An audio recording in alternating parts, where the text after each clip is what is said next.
สวัสดีครับพอกับโคศกเสียงทองช่องวิเชียรโสมาอีกมื้อนี้นะครับมื้อนี้ก็สิเอาคำเว้า คำเปรียบเปรยของโบราณคำเก่าของผู้เฒ่าผู้แก่ที่เพิ่นเว้ากับลูกกับหลานมาตลอดมาเว้าให้ฟังแล้วก็เป็นข้อคิดให้กับพี่น้องของเฮาได้ฟังกันจักนิดหนึ่งนะครับมื้อนี้เข้ามาแล้วก็กดไลค์กดแชร์กด Subscribe ให้กำลังใจกับโฆษกเสียงทองวิเชียรโสมาเด้อนะครับมื้อนี้สิเสนอคำว่าชีวิตของคนเฮาก็หรือว่าความหวังของคนเฮามีอยู่จริงนะครับเพิ่นว่าชีวิตของคนเฮาบ่มีอิหยังรุนแรงแล้วก็บ่มีอิหยังซับซ้อนจนเกินไปนะครับการใช้ชีวิตถ้าเฮาใช้แบบเรียบง่ายคำโบราณเพิ่นว่าก็สิบ่ลำบากจนเกินไปคือเฮาบ่ดิ้นรนอยู่แบบพอเพียงเพิ่นว่าชีวิตของคนเฮาก็ต้องสู้ฝ่าฟันบางเทื่อก็สิหนักบางเทื่อก็สิเบาเพิ่นเปรียบไว้ว่าถ้าบ่มีรสขมเฮาสิรู้ว่ามีรสหวานได้จั่งใดถ้ามีรสหวานก็ต้องมีรสขมผสมประสานกันไปเพิ่นว่ามนุษย์สิรู้จักคุณค่าแห่งชีวิตของความลำบากก็คือเปรียบเทียบแล้วก็คือความขมมนุษย์ถ้ารู้จักความสบายใจหรือสบายกาย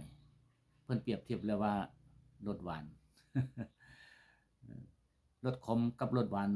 อยู่นำกันคนเฮาสิรู้จักคุณค่าของชีวิตของเจ้าของ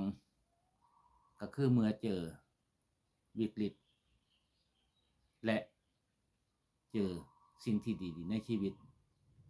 เพิ่นว่าบ่มีร้อนบ่มีเย็นเป็นไปบ่ได้โลกนี้ต้องมีความร้อนและสิดับความร้อนได้ก็คือความเย็นพฤกษาเฮาปลูกขึ้นมาไว้ให้ความร่มเย็นกับนานาชนิดที่เข้าไปพักพิงแต่ถ้าบ่มีพฤกษาก็สิบ่มีความร่มเย็นเกิดขึ้นมาได้เลยในชีวิตเพิ่นก็เลยว่า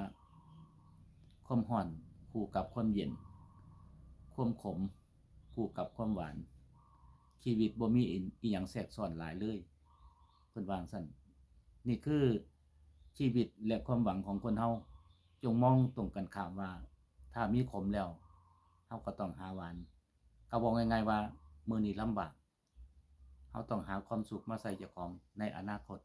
และสิเฮ็ดจั่งใดความสุขนั้นสิมีมาได้นั่นคือคำพังเพยของโบราณหรือว่าของผู้เฒ่าผู้แก่ที่เพิ่นเว้ามาว่าชีวิตและความหวังต้องมีอยู่ในใจของเฮา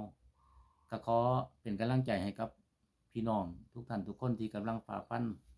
และกำลังตั้งความหวังในใจของเจ้าของก็ขอให้สำเร็จผลมื้อนี้เฮาอาจสิได้สิ่งที่บ่ทันหวานมาใส่เจ้าของแต่ว่าต่อไป